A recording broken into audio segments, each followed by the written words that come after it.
Hi, good morning, everyone. Thanks for joining in. I am Rajdeep Pundi. I am the co-founder and CEO at ReWiser. First of all, I would like to thank Sandeep sir, Ajay sir, Anaita ma'am, and everybody in the college counseling department at Indus Pune who have allowed us and given us this opportunity to talk to wonderful students and parents here. And as you are already aware, we are the official partners for the ACT prep for this academic session. And we will be working very, very closely with the school, with the counselors. And to kickstart that sort of collaboration with the school, today we are talking about the session where we will largely talk about these two exams. So the objective for today's seminar or webinar is largely to walk you through the entire presentation, help parents and students understand what these exams are. So I'll be briefly talking about SATs, I'll briefly be talking about ACTs exams, and we will do a deep dive into what kind of questions comes in, which is the right test for the students to pick, when should they be writing this exam, who should be writing this exam. And I think since this is very, very specifically targeted towards grades 11 student, I will specifically talk about those students and when they should be writing this exam. So that's going to be the objective. And towards the last, in the 5-10 minutes, I'll also talk about how we are going to work with the school directly and what we have decided so far with the school. And then I will open the forum for Q&As. If anyone has any questions during the presentation, please feel free to put it up in the chat section. We will try and take up each and every question at the end of the webinar. With that, let me quickly kickstart on the agenda. So as I said, we will talk about the understanding of the standardized tests, which is SATs and ACTs. We'll talk about what's the importance of these exams in the perspective of admissions from grade 9 to 12 students. What are the timelines for SAT, ACT with regards to the college application planning? Which are the other countries which accepts SAT, ACT scores apart from US, which we all know? What's our ReWiser recommended timeline and pedagogy of preparation for these exams? What are the latest changes which are happening in the SAT? So I think we will talk about all of this. With just a quick brief about the company. So we are a high school support company which assists students worldwide achieve their high school academic goals. We largely, we are headquartered in Bangalore, and currently we are operated out of Bangalore. We operate out of Gurgaon. We largely work with students from grade 9 to grade 12. And we predominantly have a test prep vertical where we help students with SATs, ACTs, PSAT, and some of the other exams. We've been doing this for the last 7 years now. I'm a graduate from BITS Pilani. I did my engineering from BITS Pilani, and right after that, I started this. So we are a 7-year-old organization now. We have helped about 4,000 odd students across 20 plus cities in India and about 8 plus countries across the globe. So far, we have helped students getting the highest of 1590s out of 1600 in SATs and 36 out of 36 in ACTs. And as we speak, we have students present in almost all the top universities that we could think of in US, UK, Canada, Singapore, and India as well. With that, let me deep dive into today's agenda. So the first thing that I want to talk about, and this might be important for some of the parents to understand, that how is Indian admission process different from US admission process or study abroad as an admission process, right? When I talk about study abroad, there are largely 4 pillars that I want to talk about. And the first and the most important pillar is academics, right? So when you're looking to go outside of India, the academics become super important, just like in India. But the only difference is when you're looking to go outside of India, academics from 9th, 10th, 11th, and 12th, all 4 years are super important. So it's not just the 12th grade, unlike in India, where they only look at 12th grade scores. Here, if you're looking to go outside of India, they're going to look at all the 4 years of grade. And hence, it's super important for you to do well. If since 9th and 10th is gone, so whatever has gone is gone. But in 11th and 12th, try and see whatever best you can do in terms of academics, because that's the most important thing. The second important part is the standardized test. That's the second pillar. And under standardized test, we will talk about SATs and ACTs. And this is one component that we will do a deep dive into in today's webinar. The third major pillar that you probably would have heard about from your counselors, from your teachers, is profile building, right? Now, what is profile building? For me, profile building is for a chance for you to showcase to the college that you're interested in a particular major, and to showcase that interest, you have done certain activities over the last 4 years, which could be in grade 9, grade 10, grade 11th, and grade 12th. And these activities could be, just to take an example, right? So let's say if there's a student who wants to pursue computer science as a major after grade 12, now what are the activities I should be doing so that I am able to showcase or put a very strong case in front of the admission officer, right? So maybe I'll think about, can I create an app? And also first identify the problem. Can I figure out a problem which I can solve through this app? And then can I create a small app? Because now you're thinking about the community around you. And at the same time, you're also showcasing your interest towards computer science, right? So that is one super example of profile building if you're looking at computer science. The other could be, can I write a research paper? Can I write a white paper? And white paper, same example, computer science. As we speak today, there's a chat GPT, which is a trending term, right? So can I write probably a white paper on chat GPT's effect on, let's say, jobs, right? Or any other topic for that matter, right? So that could be something that I could do for my profile building. Some people can also are interested in extracurricular activities or co-curricular activities. And if you're able to do them really, really well. So the idea here is whatever you pick, have a depth in it rather than trying to just have a breadth. Don't try to do 10 different things, pick up 2 different things and try and go as deep as possible in those, because that's what the college is looking for. So that is profile building for us. So that's the third pillar that you're looking at.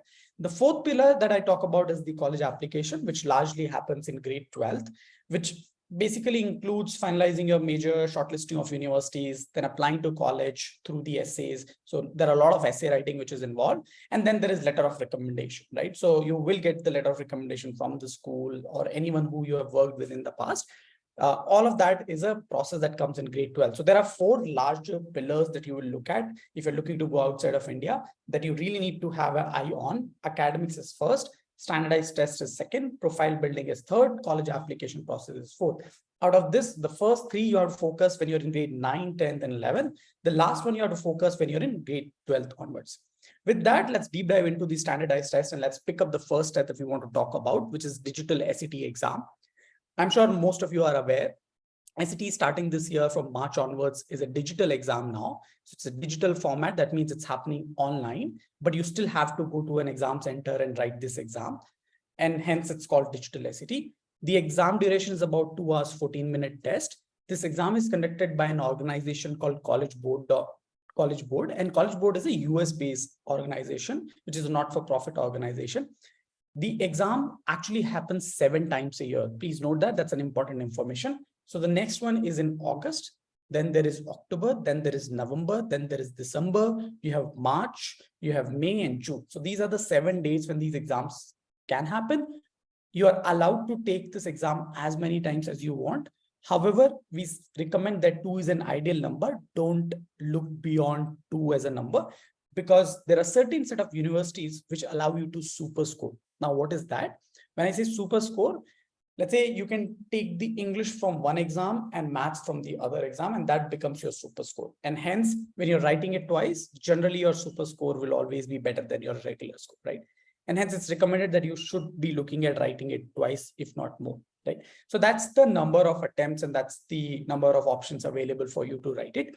Since all of you are currently in grade 11, we are in the super important time right now where we really need to start thinking about writing this exam, because remember, next year around this time, your application process would have already started. And that's one of the major difference between Indian admission versus US admission or outside of India admission, because it starts as almost a year or 8 months earlier than what it would be for the Indian entrances, right?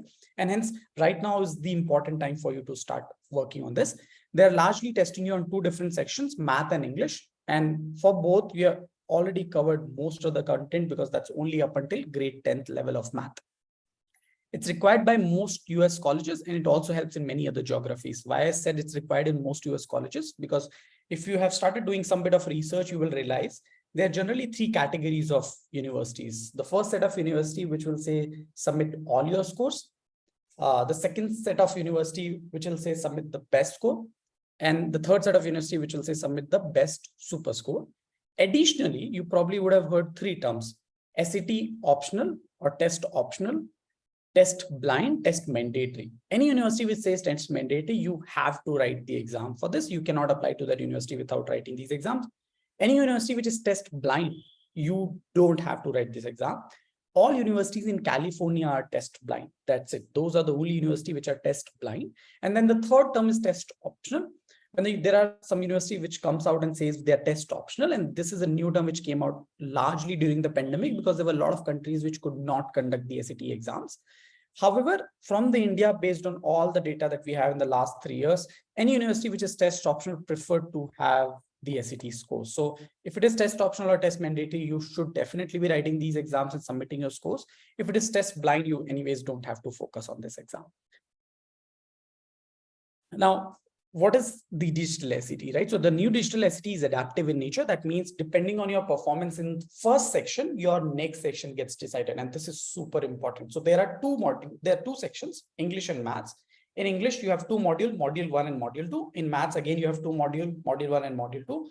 Depending on your performance in first module of English, your second module of English gets decided. For example, if I have not done well in my first module, my second module is going to be easier. If you have done really well in module 1, your module 2 is going to be difficult. That's what I meant by SAT being adaptive in nature. It only has 2 sections now instead of 4, what it used to have earlier. You can use your own device. You can actually carry your own laptops, just do some certain settings, which they will set out the instructions to, and you can actually write the exam in your own device. You will obviously have clock on the screen, which helps with the time management. You can easily move between the questions because it's an online exam, and you have math formulas available all at one place, which is again super helpful. The other changes that has happened is SAT has become shorter from what it was earlier. Now it's only a 2 hours, 14-minute exam. Instead of long reading passages, you only have short paras. So now you're reading a short para and answering those questions. Some of you probably would have done the PSAT, and these are the changes which are happened from the PSAT to the SAT that you will encounter. Now there is no long reading passage. You only have a para. You are reading a para and answering the questions. The questions are a lot more concise. They're a lot more straightforward. You have more time per question and you have fewer questions that you will encounter. Calculator is allowed for maths all throughout. Earlier, there used to be a calculator and no calculator section. However, that is gone now. You only have one math section and you are allowed to use the calculator in that section. Scores are available much faster because now it's a digital exam and not a pen and paper exam. Now, some of you might be wondering that, hey, Rajiv, you said, all of us might have a different stage 2 paper. Depending on how we have performed in stage 1, then how the scoring works, right? So I want to answer that question on this slide. As I said, SAT exam is adaptive in nature, and depending on my performance for stage 1, the stage 2 gets decided. So let's assume we all are writing stage 1. Let's say there's a student X who write the exam, and the student gets 16 out of 20. That means you fall in this bracket. Your stage 2 paper is going to be difficult, but at the same time, because of your stage 1 performance, your upper and lower limit of this section is already pre-decided. The minimum score that you can get in stage overall in English is 680. The maximum that you can get is 800, irrespective of your performance in stage 2. Now, your performance in stage 2 will only determine whether it will be 680, 690, 700, 740, or 800, right? That is how it happens. However, let's say if I have not done well and I got only 9 out of 20, I fall in this bracket. That means my lower limit is 440, my upper limit is 560. So even though my stage 2 paper is easy, even though I end up writing everything correct in stage 2, the maximum that I can score is only 560 because I have not done well in my stage 1. So it is super critical to do well in stage 1 because depending on your performance in stage 1, your stage 2 paper gets decided. Please do keep this in mind. Now let's try and deep dive into this test from the number of questions sections perspective. As I said, there are 2 broader sections, English and maths. English is largely testing your reading and writing skills, and you have the maths. For reading and writing, you have a total of 2 different modules. So you have a total of 54 questions, 64 minutes. Maths, 44 questions, 70 minutes. In terms of scoring, the minimum that you can get is 200 in each of them. The maximum that you can get is 800 in each of them. So overall minimum score is 400. Overall maximum score is 1600. That's the section. Now let's look at the individual sections here. The first one is reading and writing. As I said, there are going to be 2-stage adaptive design, stage 1, stage 2. In both these stages, you will have a total of 27 questions. 25 questions are going to be operational question and 2 questions are going to be experimental question. However, you as a student will not know which are those experimental questions, and hence you will end up writing all these 2 questions just like any other 25 questions. So for you, it will not make any difference, but just to tell you, 25 questions will be accounted towards your score and 2 questions are there just for experimental purposes. Each of these stages will have 27 question and 32 minute. Overall, you have 52 questions, 64 minutes. That is 1.19 minute per question. That's the amount of time that you have in the English section. That is 1.19 minute per question. Now, what are they testing you on? As I said, there are short reading paragraphs that you will encounter.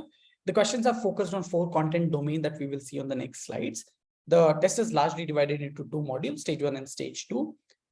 The passages or the paras are largely taken up from literature, humanities, history, social studies, and sciences. So that means this is an important point to note. Please remember, one of the most difficult section to improve is the reading section. And the reason being because we're not very avid readers. And even in some cases where I meet some students, they say that they're avid readers, but later on we realize they were largely reading fictional, right? And the problem here is they are not just testing your fictional skills.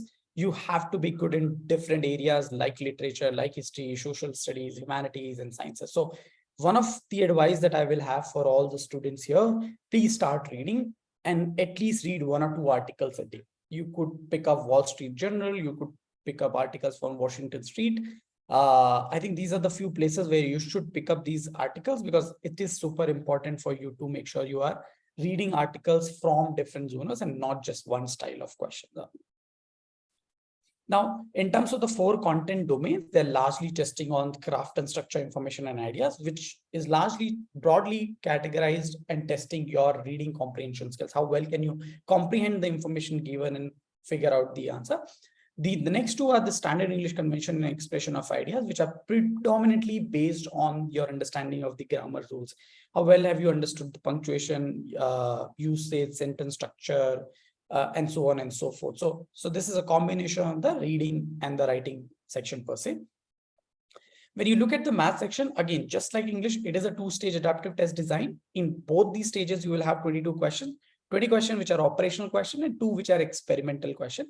And similarly, just like English, 2 of them will not be accounted towards your score. However, you still have to do them like you would do the other 20 questions. In total, you will have 44 questions from the 2 modules and 70 minutes to solve these questions. On an average, you have 1.59 minutes per question. That's the time that you will have for maths. And this is super important to note here because when I'm going to talk about ACT, we will do some sort of differential analysis between the 2. So SAT English, you have 1.19 minutes per question. SAT Maths, you have 1.59 minutes per question. That's the time frame that you have for the SAT Maths section. Now, what are they testing you on? They're largely testing you on these 4 broader categories: algebra, problem solving and data analysis, advanced math, geometry, and trigonometry. Algebra, up until advancement, they're largely testing your algebraic skills. Geometry and trigonometry is a different topic, which entails only 5 to 7 questions. That basically refers that you only have about 10 to 12% of geometry and trigonometry in the entire math section, which is again very, very important because I will do this comparison when I'm looking at the ACT section as well. Now, so that's about the ACT as an exam. That's about what are the sections that you will encounter, how many questions you will encounter, and so on and so forth. Now, as I said, there is another exam contrary to the SAT, and that is nothing but it's called ACT, and it's conducted by an organization called ACT.org, which is again a US-based organization. Let's try and look at the commonalities, and then we will try and differentiate between the 2. In terms of commonalities, as I said, ACT is also a digital exam. It is also an online exam. You still have to go to the center and do this exam just like SAT. ACT also happens 7 times a year, just like SAT. So you have equal opportunity to write this exam. You can write ACT as many times as you want, just like the SAT. However, ideal number is 2 and not beyond that. So in terms of test structure, these are the things which are common between the 2 exams. However, if you look at the difference here, one of the major differences, the duration of ACT exam is much longer. ACT is a 2 hours, 55-minute exam, as opposed to, if you remember in SAT, which was just 2 hours, 14-minute exam. So that's another major difference that you will encounter. In terms of the number of sections, there are a total of 5 sections and not 2 sections that you will encounter in the ACT test. And we will look at what are those 5 sections in the next slide as well. Apart from that, in terms of what they're testing you on, it's pretty much the same. The English and math is what they're testing you on. So from content perspective, does not change as much, but only the framework, the style of question is what is different here.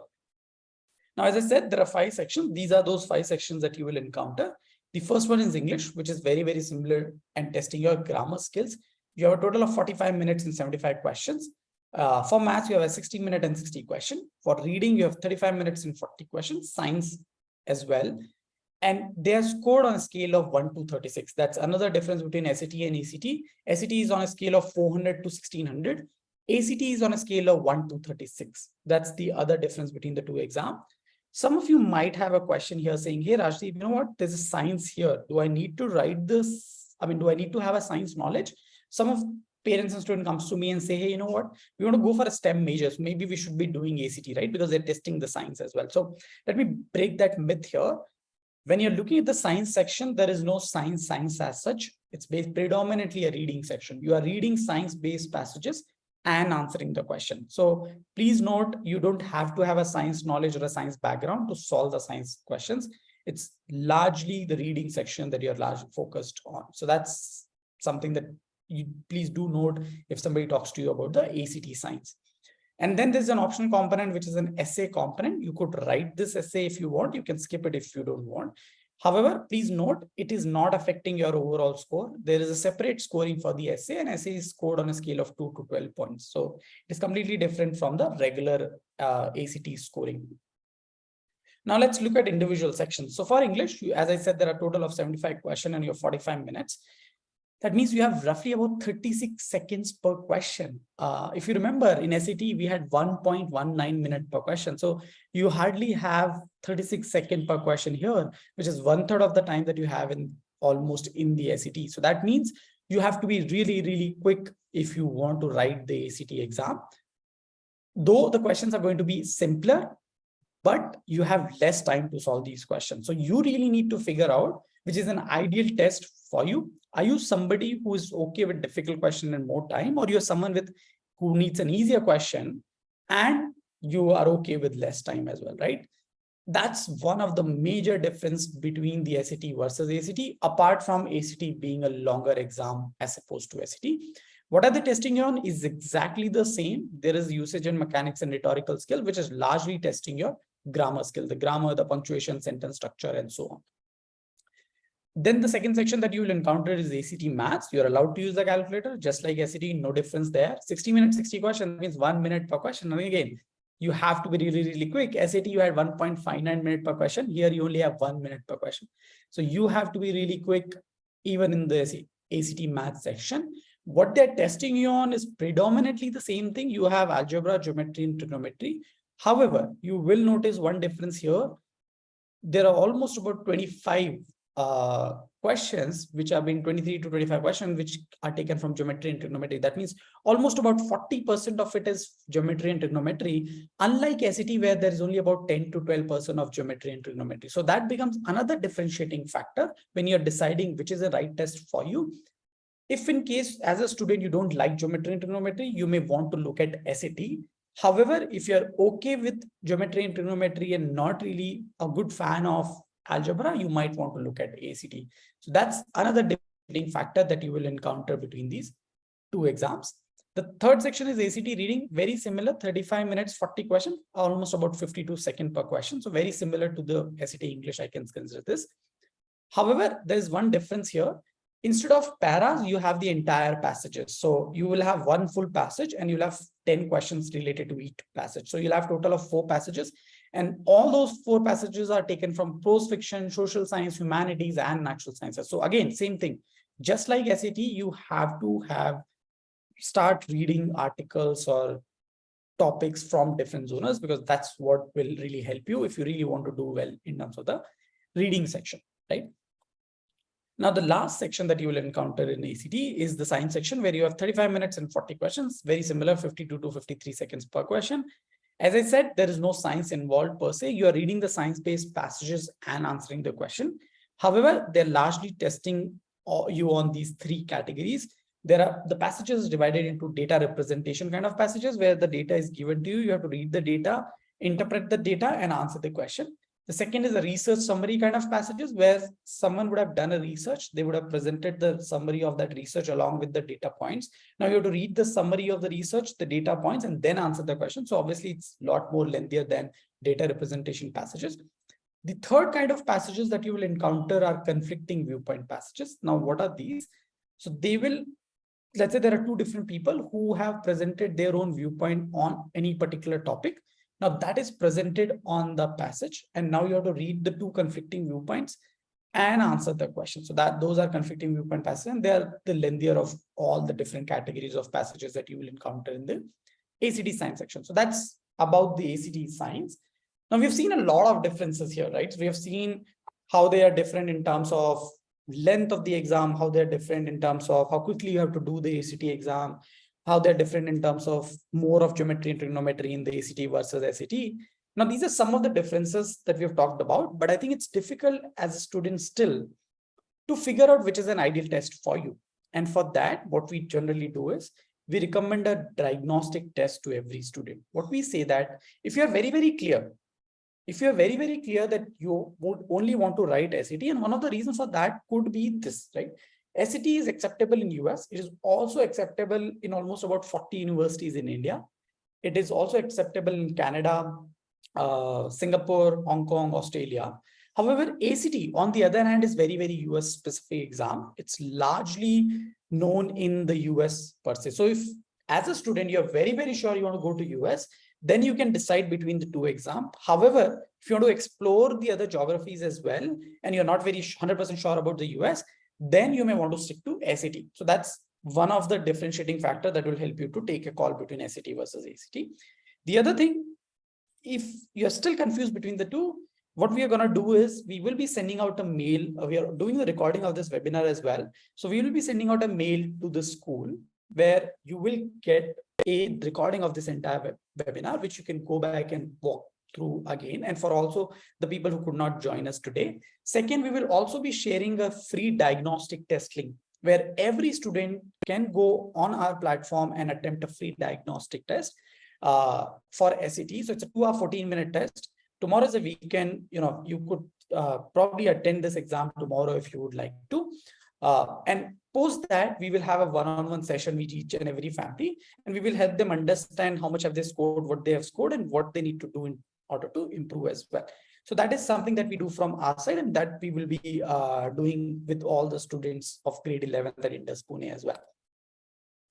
Now, let me quickly also talk about PSAT. I'm pretty sure most of you have done the PSAT in the past as well. PSAT only happens once a year. It's a shortened, simplified version of the SAT. Since we don't have 9th and 10th grader, it's only 11th grader parents here. For 11th grader, the only importance of PSAT is if you are a US citizen, please note, if the child is a US citizen, OCI card holder, in that case, you should write PSAT in grade 11th as well, because PSAT in grade 11th is known as NMSQT, which is National Merit Scholarship Qualifying Test.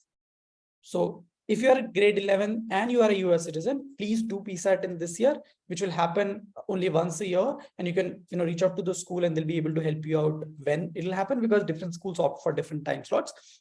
So that's the timing for the PSAT. However, in terms of the exam structure, the pattern, the prep, it's exactly the same as SAT. There is no difference in terms of the prep. It's largely testing you on exactly the same thing as what you will encounter in the SAT. So that's about the PSAT. Now let's look at quickly about the timelines. As I said in the very beginning, one of the major objectives that I want to help here is to help you understand when should you be writing these exams, right? So if you really look at it, I spoke about academics, which is 9th to 12th grade, which is right here, where your 9th, 10th, 11th actual grades are going, and your 12th grade predicted scores are going towards your college. In those 4 years, you're also working on your profile development activity. That's the second part. The third pillar, which we talked about, is the standardized test, right? So you can write the PSAT in grade 9, grade 10th, and grade 11. Then the other exam that we spoke about today is SATs and ACTs. That is something either you start preparing it in grade 10th, or you should definitely do it in grade 11th. Ideally, you started your summer break of grade 11, but if you have not yet started, and I know, we are the official partner, will be starting it with all you folks now, and I'll talk about that program. Now is the time, because the prep itself will take about 4 to 5 months. And then post that, you'll be able to write the first attempt. So for example, let's talk about the timeline specific to the Indus Pune grade 11 students. We plan to start our program in the next 2 weeks, probably the week of 15th of August. For the next 2 weeks, we will open the slots for registration. Whoever is interested would reach out to us and register for the batch. We will be running these special batches only for the Indus Pune students, wherein we will do 2 sessions per week, and these sessions will continue until December. So the first attempt ideally will happen in December for you guys. And if in case there are certain exams and things that happens in between, we might end up doing the first attempt in March. Otherwise, between December and March, that's going to be our first attempt. And then our second attempt is going to be next year of August, right? So by the time you would have started your 12th, you are done with all your SAT. And then once you have your SAT scores, then you will start applying to the colleges, right? So those are the timelines, the standard timelines.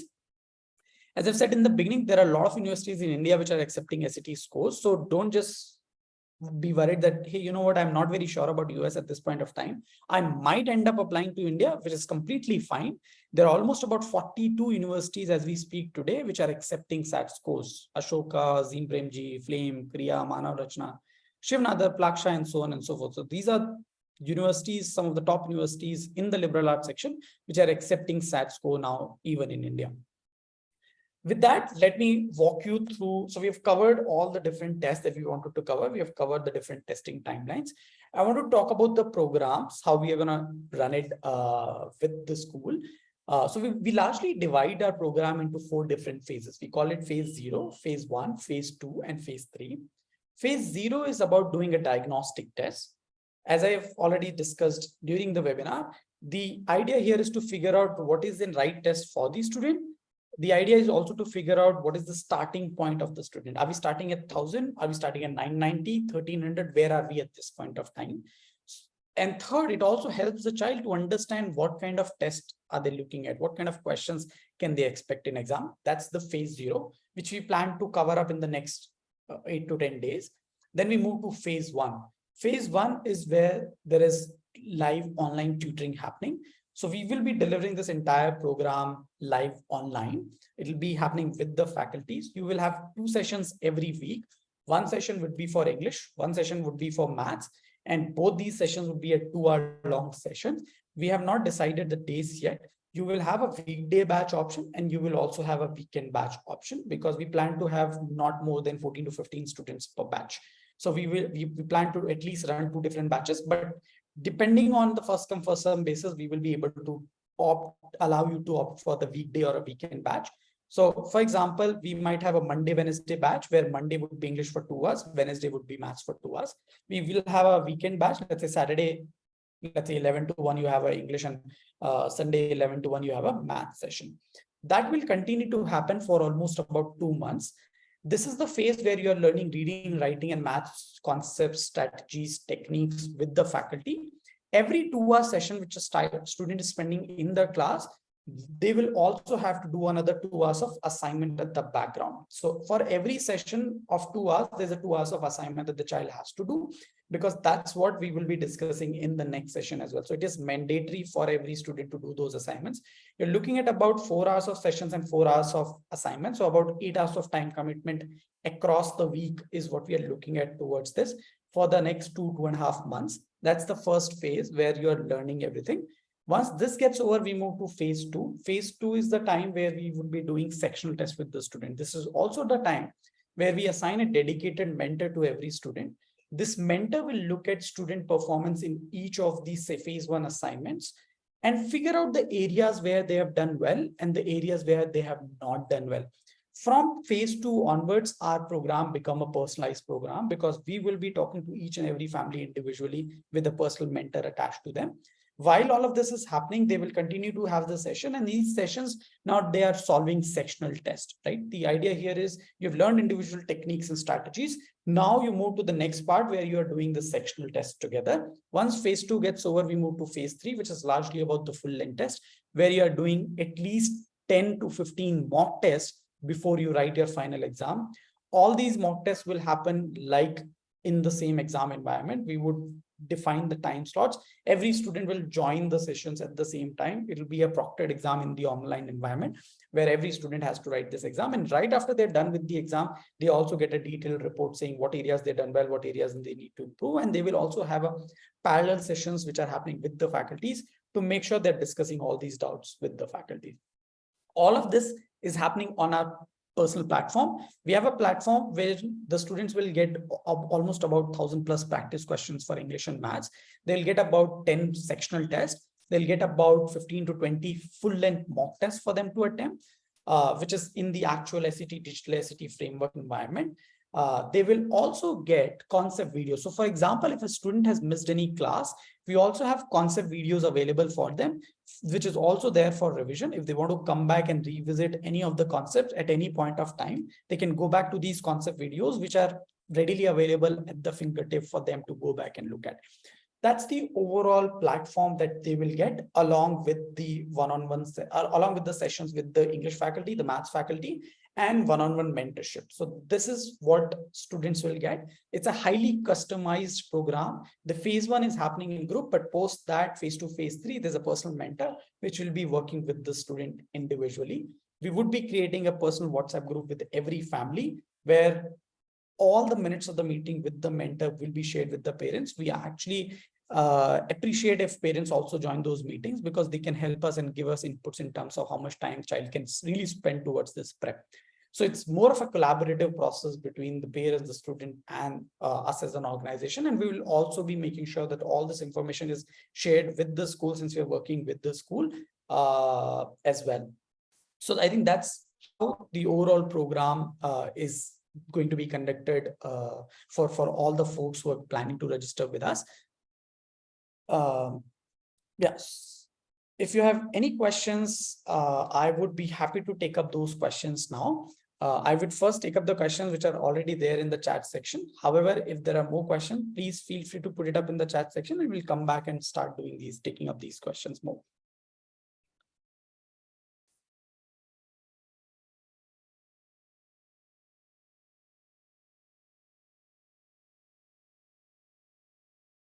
Okay, I have one question from Ms. Asha. So why are there two exams that are similar to each other for college admission? Also the California colleges which are SAT blind, what is their take on ACT? Great question, Asha. As I said, these are just two different organizations competing for the same set of students. So it's either or. You don't have to write both the exam. You can write either of the two exams. You could either write SAT or you could write the ACT. That's it. There is no point of comparison between the two. There is no preference given to any one exam over the other exam. That's one. Second, as you said, California, all universities in California are test blind. They're not SAT blind, they're test blind. So whether it's SAT or ACT, these are the two different tests. They're test blind. They will neither look at SAT nor the ACT. So you don't have to consider either of these exams if you're planning to apply only and only to California. The other question, how about you? Okay, the name is not there. How about UK University? UK universities, you don't need any SATs or ACTs exam. If in case you're planning to apply to Oxford and Cambridge, which is Oxbridge application, you will have a different exam. If you're planning to apply for medicine, you will have a BMAT and UCAT. So there's a different exam in UK only for these specific things. Otherwise, you don't have to write any exam for UK and they don't need SATs or ACTs exam. Another question from Shika. Why is it important for a OCI card holder to give PSAT? As I said, Shika, when you are in grade 11 and you are an OCI card holder, if you write PSAT, it is also considered as NMSQT, which is National Merit Scholarship Qualifying Test. You can become eligible for certain scholarship if the child ends up doing well in this particular exam. And hence it's important to write the exam. If you want to give it a shot, if you want to try and see if you can get certain scholarship, that's the reason why you need to write this exam. Otherwise, you can skip this exam as well. No colleges will never ask you for your PSAT score. That's for sure. And the question from Asha, Caltech is the first college of preference, then UCLA, then Berkeley. All of these don't need SAT, right? Definitely, Asha. None of these exams, none of these colleges in California is test blind. They don't need SAT. The only thing I would want to be just a word of caution here. You're just getting into the grade 11 journey. You don't know, because all the three colleges that you mentioned are the cream of the cream, right? The top colleges, right?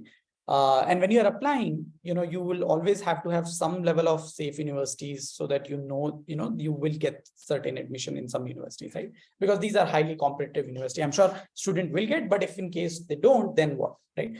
So for that reason, we generally recommend you keep your SAT scores ready so that later on, if you end up applying to colleges where you have to do the SAT, you cannot write it in grade 12 because you'll be very, very late by that time. That's what I would recommend. Another question from Ms. Seema, if you're doing management after 12, does USA need SAT? Yes, Seema, as I said, irrespective of whatever course you're looking to pursue in US, you have to do the SAT. It doesn't matter whether it's engineering, medicine, law, management, economics, business, irrespective. That's the major difference between India and US, right? That in US, it's one standard exam that you're writing. Oh, thanks, Ajay sir, for the reply there. And the question from Mr. Chandan, request to share the PPT. Yes, Mr. Chandan, we will be sharing the recording of this webinar with the school, and they'll be sharing it with all of you. For the ones who have registered with us, we will also be sending you a mail today itself. So you'll get the recording of the presentation.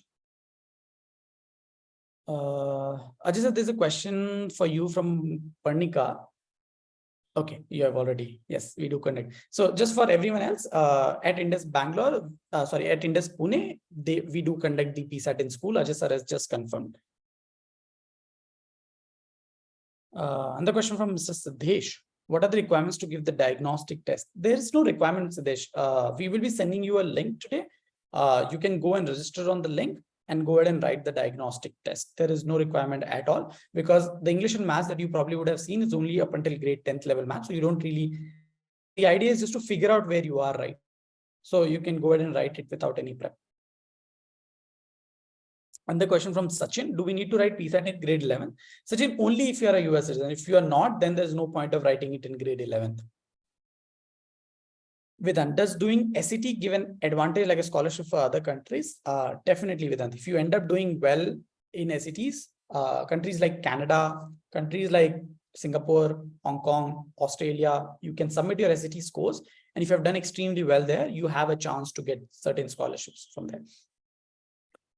Another question from Mr. Chandan, what about German and Spain universities? I am not very sure, Mr. Chandan, because both the places that you have mentioned, there are very few universities where the medium of instruction is English, and hence there are very few students go there unless you have a language, unless you are very proficient in terms of the German as a language or Spanish as a language.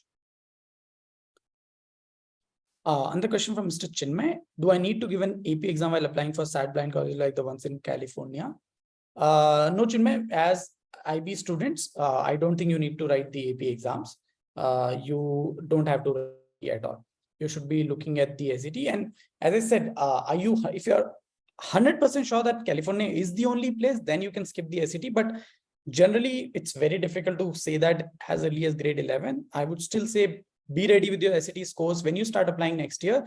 Then see whether you need to have the SATs or not. Right? That's what I would recommend. Another question from Gaurav, when is PSAT exam? You stated it just happens once a year. So Gaurav, it generally happens in the month of October. Some schools do conduct it in the month of March. So we'll have to see when it's going to happen at your school. The question from Basant, any data on average score improvement of your students? 280 points, Mr. Basant. That's the average score point improvement that we have seen in our student. Just since somebody has spoken about this, the highest SAT score that we have in the digital SAT is 1590 out of 1600. The highest ACT score that we have is 36 on 36. The average SAT score is around 1440. The average ACT score is 32 out of 36. And as I said, roughly about 4,000 students that we have helped. Last year, we've held about 850 students who have done the SAT ACT with us. Yeah, and the average score point improvement from the diagnostic test is about 280 points for the SAT. And the question from Shrey, do we have to do both ST, ST? Is it recommended? I think I have answered that question, Shrey. No, you don't have to do both. You only have to do one. And preferably SAT is what we are looking at. However, I wanted to make sure you take an informed decision that there are two exams and you could write either of the two. And the question from Rati Ahuja, how many universities can one apply to? So Rati, there is no limitation in terms of how many universities you can apply to, but when you're applying to universities, there's a lot of work that you have to do for each and every university. Generally about 10 to 15 is an ideal number because, and some schools do also have a restriction because you also need to get letter of recommendation from the school. So you should check this with the school as well. However, at personal level, there is no limitation. And the question from Ms. Geeta, is SAT helpful for colleges in Europe other than UK? Very few, Geeta, I would say, very, very few. It's not mandatory. It's definitely not a mandatory requirement, just like US, right? It can add up in your profile and help to amplify it, but it's not a mandatory for sure. Another question from Ms. Asha, what about SAT for physics graduation in Singapore, France, and Switzerland? SAT for physics graduation, Singapore, France. If the medium instruction would be French, does the candidate still need SAT in other countries? You don't need SATs in other countries, Asha. Singapore, you can submit it. France and Switzerland, I'm not 100% sure because very, very few students go to these university colleges for their undergrad. There are very, very few limited universities because there's a language barrier that they end up facing. Also, please note, it's not just about going to a college, right? I mean, it's also about looking at their job. I mean, looking at their work, do they have, I mean, how are their visa policies? Do they really have work after undergrad, or would the student will have to just come back and so on, right? And hence you have to be very, very careful when you are selecting the company. And I'm pretty sure the school, Ajay sir and his team would be helping you out, finding out the right set of countries where you should be applying. Another question from Ms. Monica, when will the SAT happen in Indus? Okay, Ajay sir has already given the dates, so I hope that helps. Another question from Siddesh, do sports and finance universities require ST or ST, or is it a maximum universities require the ST, ST score? No, all universities, see this, all universities in US, whether it's sports, whether it's finance, doesn't matter, you will have to have the SATs or the ACT scores for these universities. Even if you're applying for a state quota, you would still have to have the SAT scores for US specifically.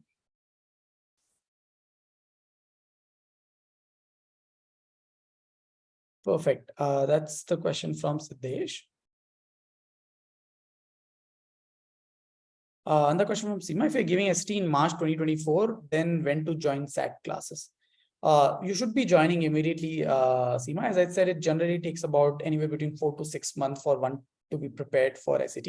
So in the next 2 to 3 weeks is when we are planning to start the batches. As I said, the week of 15th of August, that is the week that we are looking to start because it's a long weekend. So some of you might be traveling during that place, during the time, and hence we want to start after that. So it will start at that point.